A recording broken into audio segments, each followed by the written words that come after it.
నా పేరు జ్యోత్స్న. నేను దొండపాడు నుంచి వచ్చాను. నాకు సమస్య ఏంటంటే, నేను ఇల్లు కొనుక్కుందామని అనుకున్నాను. లోన్కి వెళ్తుంటే 4 నెలల నుంచి నాకు ఎటువంటి శాంక్షన్ రాలేదండి. దానికి అడ్వాన్స్ ఇచ్చి కూడా 4 నెలలు దాటిపోయింది. ఇంకా ఇల్లు వదిలేసుకుందాంలే, ఇంకా నాకు ఇబ్బందిగా ఉంది, లోన్ శాంక్షన్ అవ్వట్లేదు అనుకున్న సమయంలో నేను సార్ గారిని కలవటం జరిగిందండి. అయితే సార్ గారు, నీకు ఇల్లు దక్కుతుందమ్మా, ఇంకా నీకు నీ పేరు మీద ఉంటుంది, నీకు ఇబ్బంది లేదు, నీ ఇల్లు అయిపోతుంది అని చెప్పారండి. చెప్పి వెళ్ళిన వారం రోజుల్లో నాకు రిజిస్ట్రేషన్ కూడా అయిపోయిందండి. అందుకని ఇంత గొప్ప కార్యం చేసినటువంటి సార్ గారికి నేను ధన్యవాదాలు తెలియజేసుకుంటున్నాను. మారేడు దళంతో గనక ఇలా చేశారు అంటే అష్టైశ్వర్యాలు కలిగి తీరుతాయి. ఎవరైతే ఒక సోమవారం రోజున మారేడు దళాలు స్వీకరించి ఆ దళాలపైన శ్రీం అని రాసుకోవాలి. అయితే గంధంలో రోజ్ వాటర్ కలిపి రంగరించి దానితో మీరు శ్రీం అని రాసి ఒక్కొక్క మారేడు దళము లక్ష్మీదేవి అమ్మవారి యొక్క పాదముల దగ్గర పెడుతూ మీరు ఓం శ్రీనిధీశ్వరాయ స్వాహ, ఓం ఐం హ్రీం శ్రీం ధనం దేహి దేహి ఓం, ఓం ఐం హ్రీం శ్రీం ధనం దేహి దేహి ఓం అంటూ ఒక్కొక్క మారేడు దళం పెట్టండి. 108 మారేడు దళాలు కనుక దొరికినట్లయితే ఇంకా అద్భుత ఫలితాలు ఉంటాయి.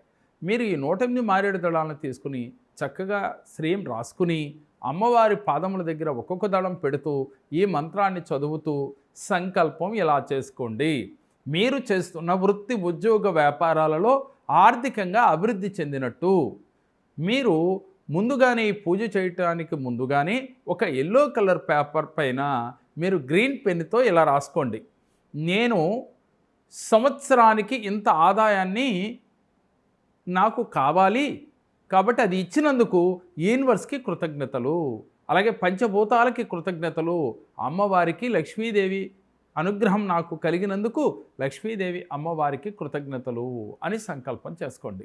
ఇలా ఎవరైతే ఈ సంకల్పాన్ని చేస్తారో, చేసిన తర్వాత మారేడు దళంతో ఇలా చేస్తూ ఈ మంత్రాన్ని గనక 108 సార్లు జపిస్తారో వీరికి విశేష ధనప్రాప్తి కలిగి తీరుతుంది. అయితే చేసేటప్పుడు మన భావన ఎలా ఉండాలంటే, మీరు చేస్తున్న వృత్తి ఉద్యోగ వ్యాపారాలలో ఆర్థికంగా అభివృద్ధి చెందినట్టు, మీ వ్యాపారం దినదిన ప్రవర్ధమానమవుతున్నట్టు, మీరు అనుకున్న సంపద మీకు వస్తున్నట్టు పాజిటివ్గా ఆలోచిస్తూ వచ్చినందుకు మీరు ఏ అమ్మవారినైతే ఆరాధిస్తున్నారో ఆ అష్టలక్ష్మిలో మీకు ఏ అమ్మవారిని ఆరాధన చేస్తూ ఉన్నాం? మనం లక్ష్మీదేవిని ఆరాధన చేస్తూ ఉన్నాం. మరి ఆ లక్ష్మీదేవికి మనము కృతజ్ఞతలు తెలియచేయాలి. అలాగే పంచభూతాలకి కృతజ్ఞతలు చెప్పాలి. యూనివర్స్కి, మీ కన్న తల్లిదండ్రులకి, ముక్కోటి దేవతలకి, మీ కులదేవతకు కూడా కృతజ్ఞతలు తెలియచేయండి. ఎందుకని? మీరు ఉన్నతంగా ఎదుగుతున్నందుకు, మీరు చేస్తున్న వృత్తి ఉద్యోగ వ్యాపారాలలో దినదిన ప్రవర్ధమానంగా మీరు ఆర్థికంగా ఎదుగుతున్నందుకు. అంటే ప్రతి మనిషికి కావాల్సింది కృతజ్ఞతాభావం.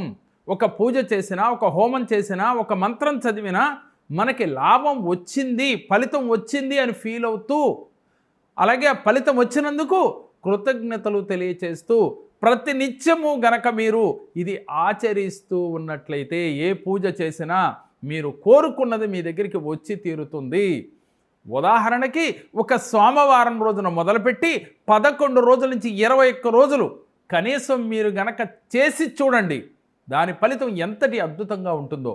ఒక మంత్రం చదవమన్నా, ఒక పూజ చేయమన్నా మీ భావన మాత్రం పాజిటివ్గా ఉండాలి. మీరు కోరుకున్నది మీకు దక్కింది, అందుకు కృతజ్ఞతలు అంటూ మీరు మొదలు పెట్టాలి. నాకు ఇది ఇవ్వమ్మా, అది ఇస్తే నేను ఇది చేస్తాను, లేదు నీ కొండకు వస్తాను, ఇలా మీరు అమ్మవారితో కానీ లేక స్వామివారితో కానీ ఇలా ఒప్పందాలు పెట్టుకోవద్దు. ఎవరైతే ఆర్థికంగా ఇబ్బంది పడుతున్నారో, జీవితంలో ఉన్నతంగా ఎదగాలనుకుంటున్నారో, ఈ కేరళ సంఖ్య జ్యోతిషంలో 1 to 1 సెక్షన్ ఒక్కసారి వచ్చి చూడండి. మీ జీవితాలలో అద్భుత ఫలితాలు పొందగలుగుతారు. అలాగే మన విజయవాడ బ్రాంచ్లో కానీ హైదరాబాద్ బ్రాంచ్లో కానీ ఎవరైనా కానీ పర్సనల్గా మీరు వచ్చి కలిసి మాట్లాడి మీ జీవితం గురించి తెలుసుకుని దానికి ఎలా చేయాలో రెమెడీస్ కూడా తెలుసుకుని ఆచరిస్తే విశేష ఫలితాలు వస్తాయి.